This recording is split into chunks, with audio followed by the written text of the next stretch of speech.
Hi, everyone. Welcome. We'll get started in about 1 minute. We're just letting some people who are arriving into the waiting room in. This is Wendy Bazilian saying hello. Hello. Okay, let's get started today. Welcome, everyone. I'm Wendy Bazilian. I'll be facilitating today's webinar, Flatbreads and Tortillas, Improving Flexibility, Softness, and Shelf Life. This is the second session in the Benexia and Baking Innovation webinar series, and I thank you for joining us. We're delighted to have participants representing companies, disciplines, regions across the bakery and food industry today. Just a couple of quick housekeeping, as we call them, notes before you begin.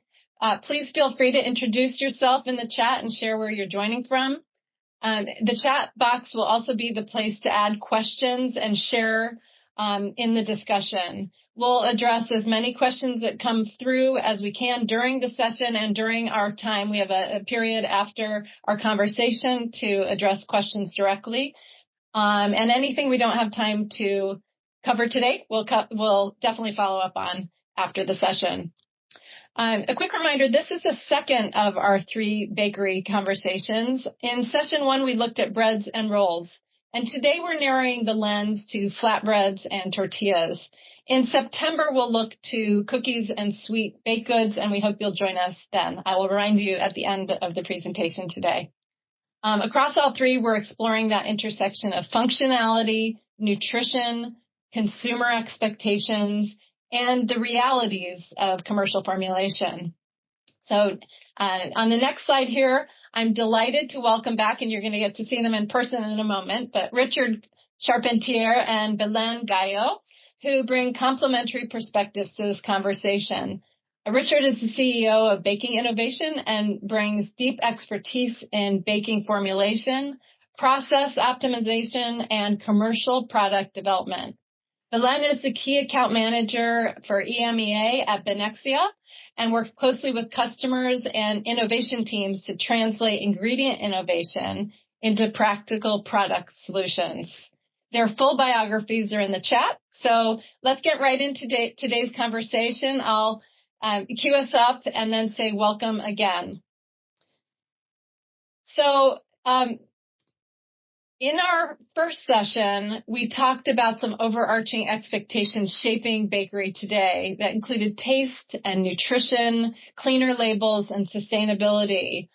Those haven't gone away today, but we're going to start with the consumer today. And when we narrow the lens to tortillas and flatbreads, we're seeing an increasingly broad set of expectations. You see here on the screen fiber, protein, whole grains, gluten-free options, and simpler ingredients and ingredient lists.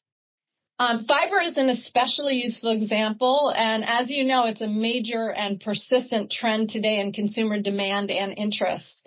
According to a recent International Food Information Council Food and Health Survey, 28% of consumers identified good source of fiber as a characteristic of a healthy food when they were looking at those healthy foods and what they define as a healthy food. So there's a very real nutritional opportunity here.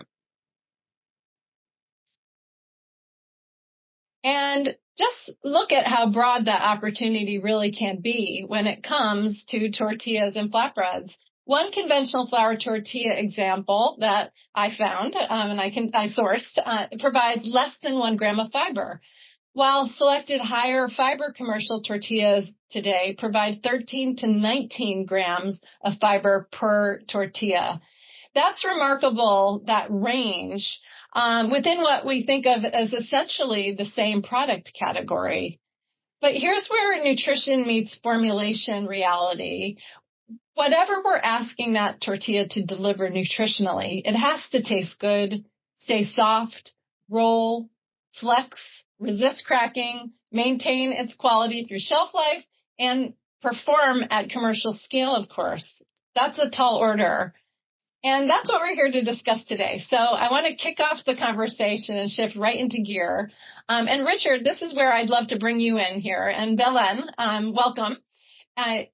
Richard, when hi, a customer, hi, good day, good afternoon, good evening. What I want to kick off with you, Richard, is When a customer comes to you with a tortilla or flatbread formulation challenge, what are they actually asking you to solve? Good afternoon, Wendy and Belén, and attendees. But today, as you mentioned, a lot of customers are asking for clean label, which is the number one question I get almost every project. It's like we're transitioning towards better products, replacing certain ingredients that they do not want in their products. And the practical, commercial questions that I hear also every day is how can I improve efficiency, improve rollability or flexibility, or replacing ingredients in my tortillas. So overall, it's a lot of demand for replacing ingredients and improving. So and then chia comes in a good place today to be a great tool to help manufacturers of flatbreads and tortillas. Yes, interesting. So when you are, when a customer comes to you asking those things and wants to then formulate the product, what are the things that you're balancing, so to speak? What do you immediately hear when you hear, I want a clean label? How do you begin to read between the lines and ask those questions as a follow-up? Like any good things is, changing requires reformulation and product development, but it's not changing the overall flavor.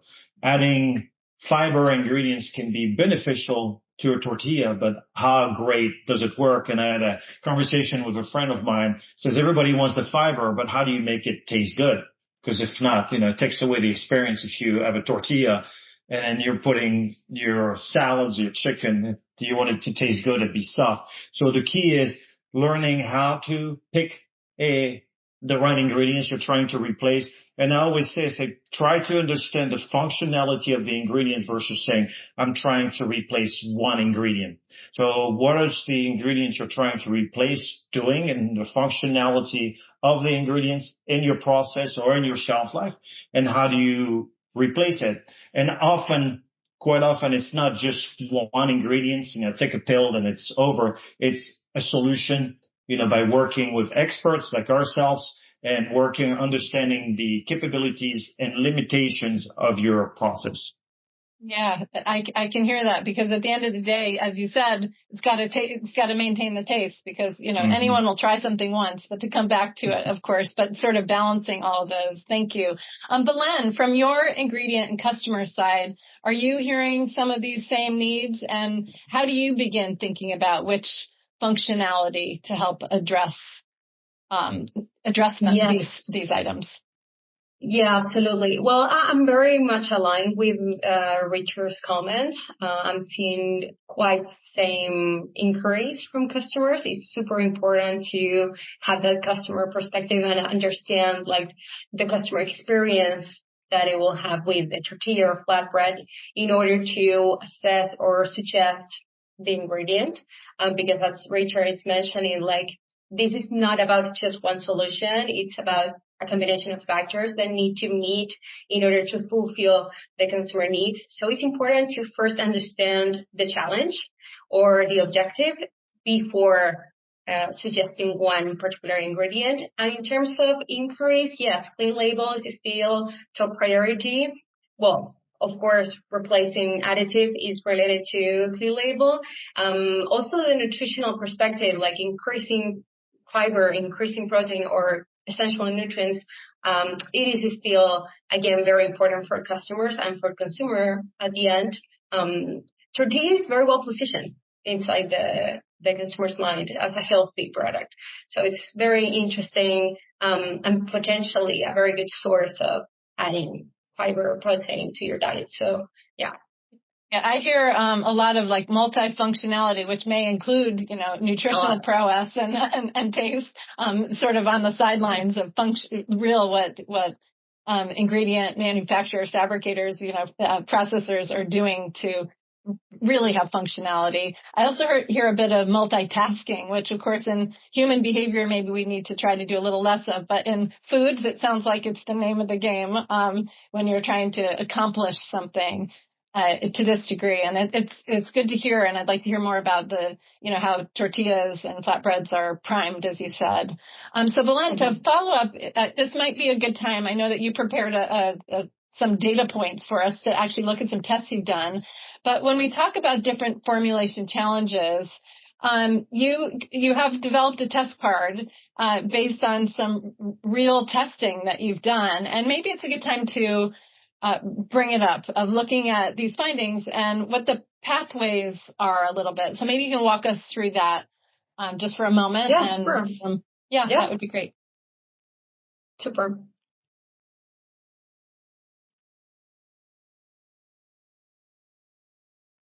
Yes, well, first of all, just to frame these data, we, with Richard and, all the technical team in Baking Innovation, we did some very interesting test results a couple of months ago to explore the different capabilities that different ingredients from chia can benefit or provide benefits to tortillas, breads, or several applications. And from this particular work, we extract very interesting findings related to not only the nutritional benefits from the fiber, but also the rheological properties that could help formulators to solve some issues that are very common when it comes to tortillas and flatbreads. We try to gather those practical tips just for all the audience to have key takeaways when trying to use chias or other ingredients that could be helpful for different parameters in tortillas or in flatbreads. For example, here we have gathered 3 scenarios, let's say. One will be if a customer or a formulator is intended to formulate something to replace gums or an additive-free recipe, thinking about tortillas, right? We have tested some dosages or inclusion levels in which, in this particular case, chia could help, for example, replace fully a gum and achieve the same performance. In this case, for example, for gum reduction, we find that with 0.5, very little inclusion level, we managed to replace gums. In this particular report, we tested guar gum, if I'm not mistaken, Richard, right? And we compared the two just to evaluate what would be the behavior and also at which point the 2 ingredients differentiate from each other, right? So here we had that we test 0.5%. In terms of process parameters, we didn't adjust much in order to isolate the effect of chia and understand it in a whole. And we test, this was very, very interesting from this study, that Richard's team try different methods or apply different methods in order to test this behavior, but also understand the pliability, properties also such as rollability, which are key parameters to understand texture, to understand resistance, very important for a tortilla performance in general, right? And here we roll it, flex it, and roll it in order to understand how was the behavior, how much it cracks, over time, right? Over ambient shelf life. So it was very interesting to see that with only 0.5, very little dosage, we managed to not only mimic the same behavior as a regular gum, but also to delay the crack over time during shelf life. So it was a huge advantage that we perceive. In other words, chia was enhancing pliability in tortillas and flatbreads, so it was a huge advantage when it comes to this particular objective.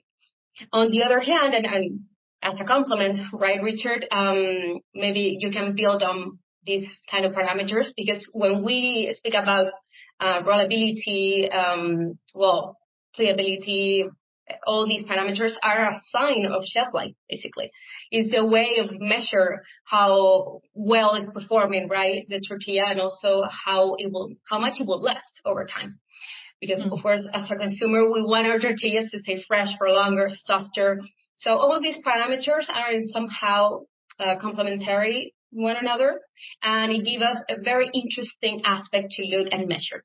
So the second test we did was more focused towards improving shelf life and yield And it was more an exploratory work that we did with baking innovation, trying to understand at which inclusion level you're able to see, for example, parameters such as cooking loss or yield were enhanced after this dosage. And also because, well, working with fibers can be sometimes challenging because of the water absorption, because, of course, they change the texture of the product. So all those factors around fiber are often tricky to work with. So in this particular case, we test 3%, which is not that much. It's still a quite low dosage, right? And we found out that in comparison with the control, right, which in this case didn't have any gums or hydrocolloids present, and with 3%, we found out that the cooking loss after baking was significantly decreased, which means that chia is a very good solution to increase yield, to maintain the moisture inside the tortilla for longer, and therefore, in the right way, right, enhance or improve the shelf life over time. So those findings were extremely valuable for us. Of course, we discussed it at that time with Beth, which is Richard's partner at the lab, right? And she was very surprised with these results and also with how complementary they are. I mean, with using 0.5 or using 3%, you're able to see more or less the same parameters improved, right? But depending on the dosage, you're able to somehow modulate or adjust the ingredient behavior and therefore achieve different objectives, right? And the last scenario that we tested was the high profile tortilla for all those customers that are looking for an improvement in the nutritional profile. And this precise scenario or data is coming from both study reports, but also customer feedbacks and trials we have done. So in this particular scenario, working with high fiber, the advice here is wider. As you can see, there's not one dosage that we could recommend. Instead, we will recommend more as a range, right? Suggest a range in which the customer can test and define the sweet spot, right, in which the ingredient provides fiber, but also improves other parameters that might be beneficial for them. In this particular case, we recommend up to 10%, which is, I will say, a high dosage. So it's important to start with less and evaluate the behavior before scaling up. And with this, within this range, you will be able to see a significant impact on the fiber profile by using chia precisely. Also, some other tests that we suggest or that we find very interesting to evaluate the ingredient performance is, for example, the dough firmness, the pressability, even the sensory and the appearance. As you were saying before, Richard, the color is also a very important aspect in tortillas. You can have customers that are looking for a bright white tortillas or for a whole grain appearance. So this high fiber profile, of course, is just subject to those considerations. Here we detail one particular rule that could be useful for all the audience when they test the ingredient. And it's about how much fiber can I get from chia seed fiber. You can see there that with 1%, you're able to add almost half a gram of dietary fiber per 100 grams of flour used in tortillas. So that's our basic rule in case you would like to estimate how much you will need to add and all these aspects, or if you're looking for a claim, it's also very useful. And a last particular advice, or I would say benefit, that we find with all these insights and studies is that in comparison with other fibers, chia is actually very friendly to work with. It has a very, I would say, adaptable behavior. It's very versatile, right? You can adapt it depending on the rest of the ingredients that you have in your formulation. As Richard was saying before, this is a combination. It's about balancing, right? The product performance, the commercial objectives and also the processing requirements. So it's super, super important here to evaluate what you already have in your formulation and what could be making synergies with this new ingredient that you would like to add. So very, very interesting data. If someone would like to receive these after the webinar, please feel free, again, to reach out to me. Thank you. I think keep that screen up for just more than happy to go through it. Yeah, we'll keep this up for just a moment. Richard, when you're looking at this, and certainly this is such an interesting test that was done, a couple of these with your lab directly. But when you look at these, what kinds of results from a formulator's perspective stand out to you? Because from my learning with you over these last couple of months also that, chia fiber flour offers a unique place at the table, and plays well with others, I like to say. So what makes a result meaningful to you commercially when you're testing and you're getting some of these data points that you can not only share out, but as maybe a starting point for working with people with their direct goals? Belén covered a lot of the test results and how we worked through it. From a practicality standpoint, we really, at Baking Innovation, we work with newer ingredients to think outside of the box, to think what's possible. And often a lot of manufacturers tend to rely on the same ingredients they've known, of the gums they've known, because it's been proven successful. But nowadays, ingredients like chia, it works really well to, as we mentioned, replace gums, create flexibility, rollability. And when we ran the test at 0.5%, we were comparing a control with the guar gum, and we were looking at toast points. We established about 10 different parameters to compare. So that was a really good test to show, hey, if someone wanted to get into, replacing gums, now there are some solutions.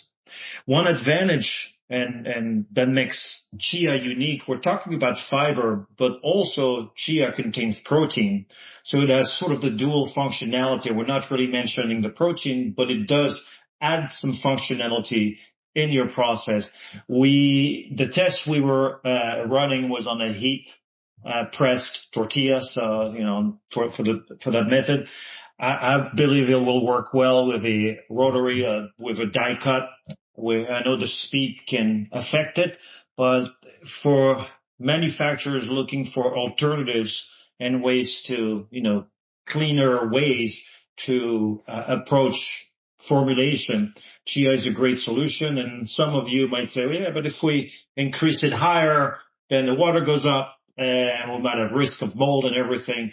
That's something that could go on a side conversation if you want to. We've looked at ways to, manage mold without having to add too many, ingredients that will have that flavor. Like people tend to go with a calcium propionate and it gets a little nasty, flavor wise.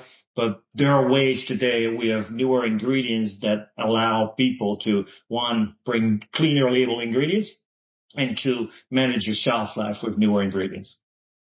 Fantastic. Well, I think we'll put this away. And if I may add just one thing to what I just heard from you both, I feel like what I really hear and is striking is that even at relatively low inclusion levels, you can gain some meaningful functional benefits and also the nutritional value. You mentioned the fiber, you added the protein in there, and lest we not forget, because on my side of things, I'm always thinking nutrition. Chia still has omega-3s, the plant omega-3s, yeah. That still exist even in the flour at some level. So I just find it really neat to look at using the scientific method. And my grandmother always said baking is pure, the purest chemistry you can use. So using scientific method there, I think that's really wonderful, and to have the expertise of where do we start, where do we go to, what are we trying to accomplish. Shifting gears a little bit, I wanted to ask about the chia-based ingredient technologies and how those contribute to tortilla and flatbread formulation. So, Richard, how does a formulator determine which approach is right for a particular product? Like, where do I start? If they come in maybe with an expectation of something, or they read something, or that they have a predetermined idea, how do you help them figure out where to start with that? Well, my starting point is always trying to understand from the customers, what are you trying to do, or what's your pain point that you're dealing with every day, and creating a solution for the pain point. Or the pain point, I've seen people, one of the big pain point I've seen in tortillas is, imagine making a burrito and you're rolling your tortilla and it cracks in the middle when you have the sauce. No consumers, would love to have all that sauce on your lap, because then it gets messy and it creates issues with your product. It can be a great tortilla. So let's say that's the example. Then I would really think of what creates the cracking. How's your formulation? I would start with formulation. What else are you adding? I try to minimize and I try to simplify. Chia, in that case, will be useful because, as we've already validated, as Belén shared the results from the test we had done in the lab, it helped with the rollability and flexibility over the shelf life. And when we were doing it every 2 days, and we were monitoring control versus a test. So if you're formulating, for example, for more fiber, I would say, well, chia is a great one, but is chia alone the only fiber you would use? Probably not. So I would think of synergy between different fiber that the customer could use to really reach the benefit, if it's a claim, to go, because there's a point. And often also it comes down to price point. What's the price point? And in tortillas, 0.5% with big volume, it's not going to be a big impact. But if it's 5-10% and fiber claim, then I would really try to help them from the price point and selection of ingredients that would be suited for the production, and also run some tests in the bench, have people validate. And once ready, let's figure out how you can scale it up and run a line test. Because line time, they're often tricky, but that's always a good way to validate once you really want to make a change. Oh, that's a lot to keep track of. Thank goodness that they're at the ready in your brain. What I hear, though, as the simplified practical approach is identify the pain point. Start identifying or have some help identifying what creates the issue.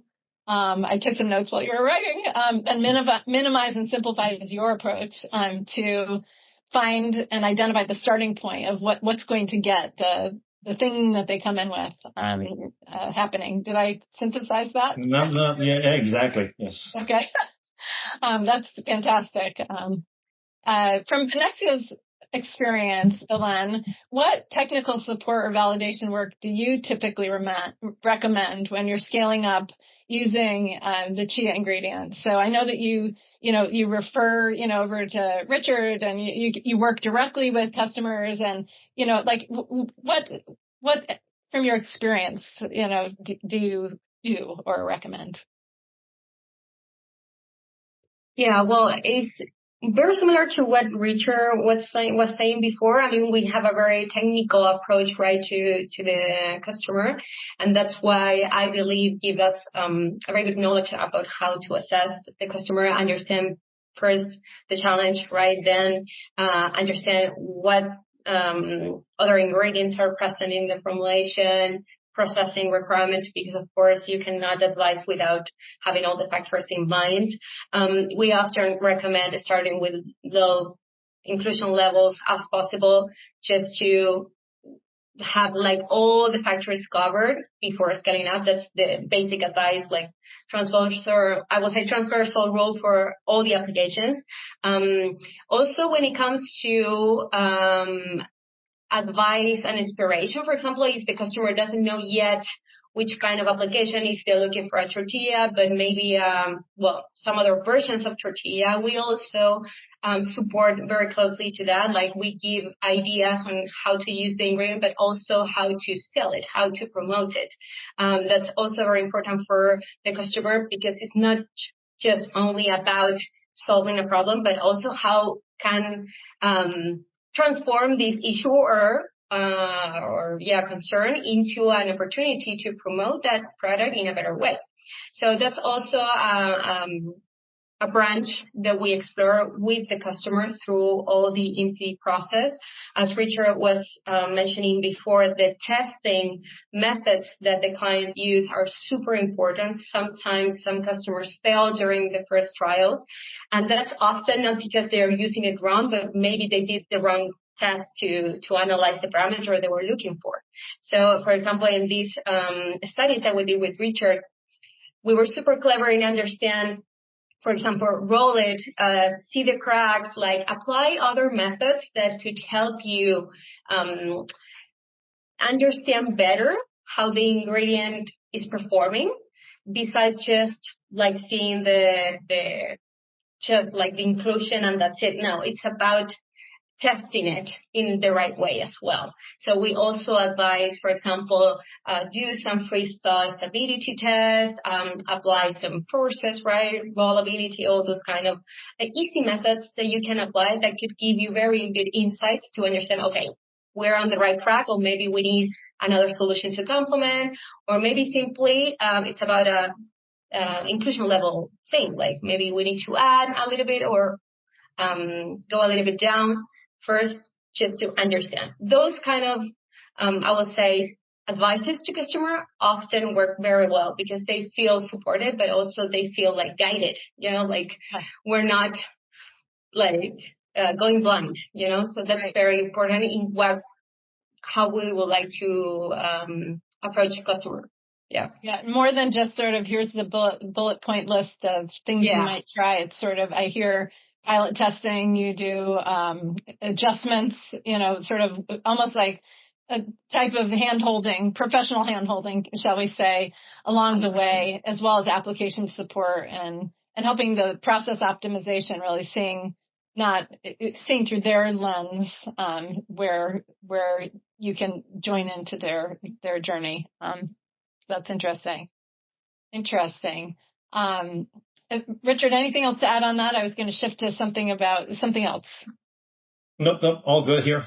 Okay, fantastic. Thank you. I think we got a really good roadmap here on how this all works. At least up here in my brain, I have it all going on, but you all are doing it tactily and professionally every day. Where I wanted to go with this is we've been talking about, and we brought up a couple times in a couple ways, functionality and nutrition and where they live sort of together. And sometimes they come in the door saying, I want more fiber. They come in saying, I want to fix this problem, maybe.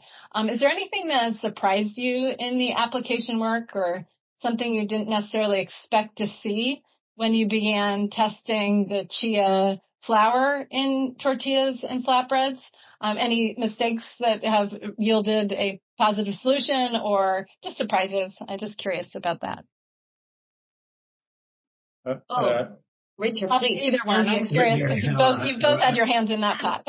Exactly. What I've seen is like working with fiber, but chia as the particularity to really work like an instant modified starch. As soon as you put water, it just takes on the water and holds on to it. So the learning phase is how you need continuous, if you have a bakery on a high volume, working with it, they might have to maybe adjust or maybe give it, and I'm a big proponent of it, of giving maybe 5 to 10 minutes after a dough is mixed to allow for full hydration. Because if you don't, the dough is still absorbing and ingredients are still fighting for water. So working with chia, again, great ingredient, but it's how you work with it. So the ability of chia, especially as a flour, that very viscous, if you put, like people will do overnight chia pudding, and then it takes all the water, but it's sort of wet and viscous on the top. That's you working with chia. So working with chia and flatbread really is learning how to adjust for the water, because you can't just put the chia in there and say, well, I'll leave the water alone and it's going to work perfectly. It's rebalancing the overall water, and more water is often beneficial, but we understand that there's a threshold of water where, mold can occur with water activity. So we're well aware of it, but it's working around it and understanding the ability for chia to really hold on the water, and which then functionality wise helps with the rollability and the flexibility. But it's the ability to go fast. If you work with, all bakers are used to working with wheat flour, there's a slower process, and it requires also mechanical energy to really bring the water into the flour, and chia will do it alone. So that's always what's remarkable about chia is the speed at which it's taking on the water. And I can imagine, I don't know the exact dynamics of this, but maybe it reverses some steps in the recipe even, possibly if you're trying to, maximize time efficiency, but also get to exactly what you said, allowing sufficient time for the water absorption process, to happen. These are things to think about. Belén, I've heard from your technical team also the, really interesting value of water with chia, sort of trapping and connecting. I'm not saying it right, but sort of trapping the water so that it actually helps with shelf life at the right level, so back to what Richard said, it has to be at the right level and the right timing. But it also helps interlock or trap. Yeah. Okay. Yeah. Binding. Yeah, exactly. Yes. Well, that's 100% a surprise when we did this test with Richard as well. For example, in the freeze-thaw stability test, there was a property that we didn't know that the chia was able to provide, and that comes from the particular I would say nutrients or features that the ingredient contains. If we deep dive into the precise properties, we will find an ingredient that has a complete fiber profile with both soluble and insoluble fiber, which both have a very relevant role, right, in both the nutritional and the rheological properties.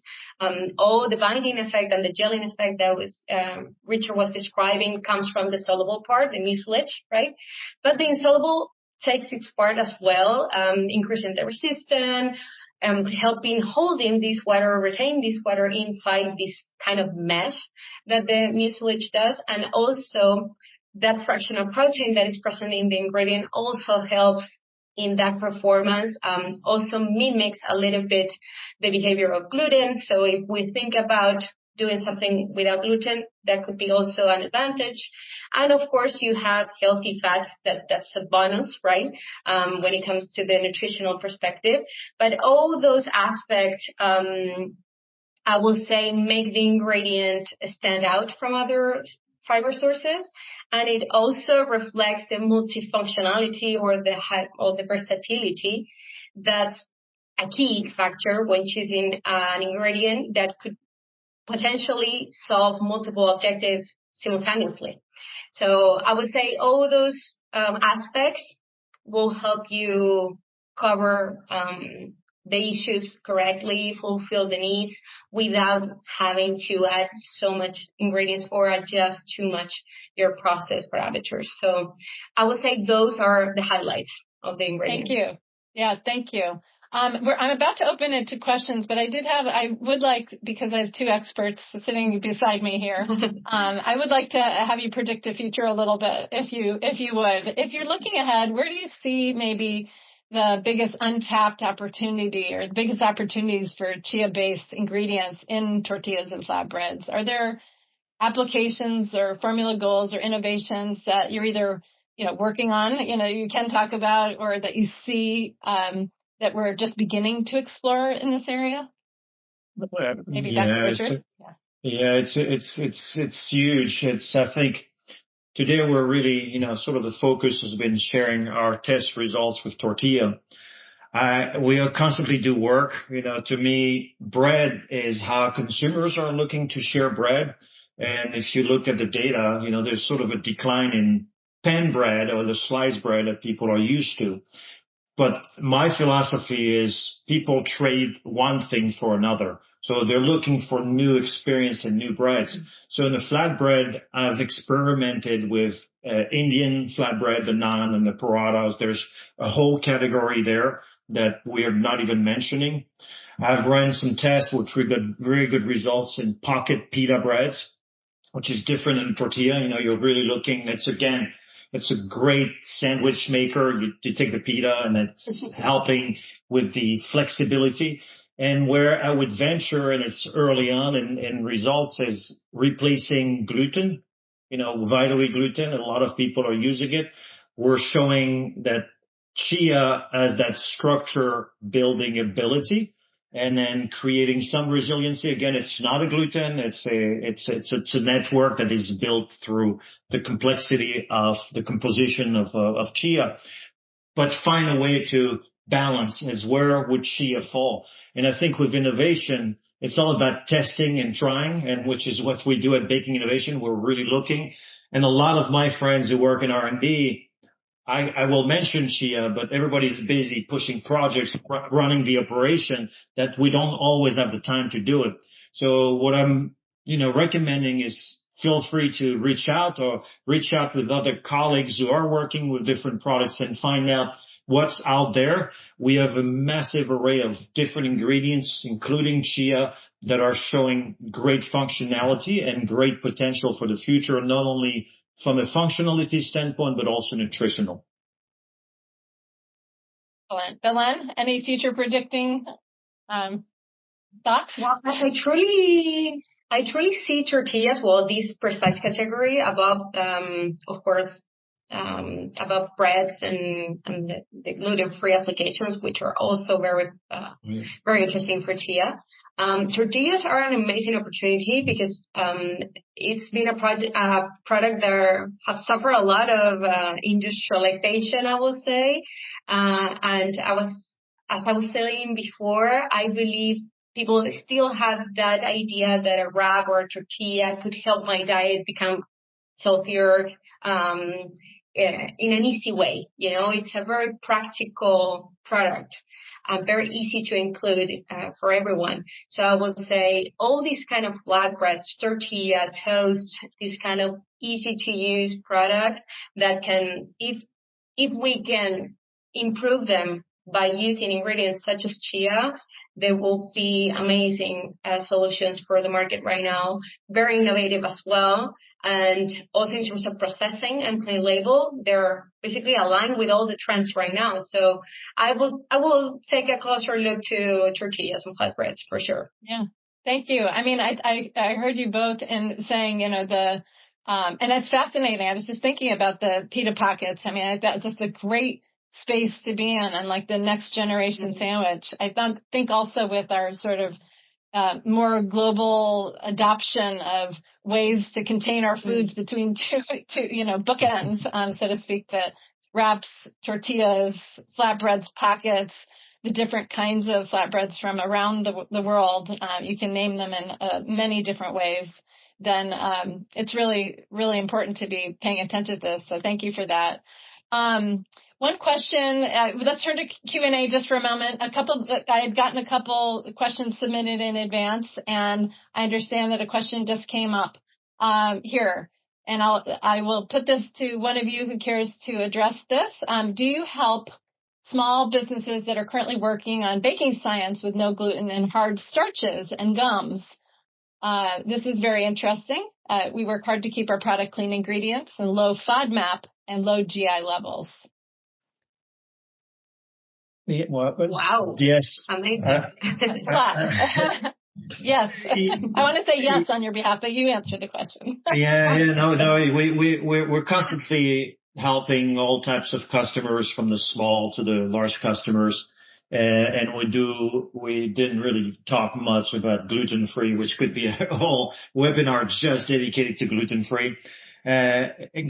Chia really does wonder, but it's again learning how to work with chia within the all complex ingredients already in gluten-free. I think in the gluten-free segment is so complex, but so interesting at the same time. Is how do you make it run? And if you have a line at high speed, at high volume. But yes, we do support.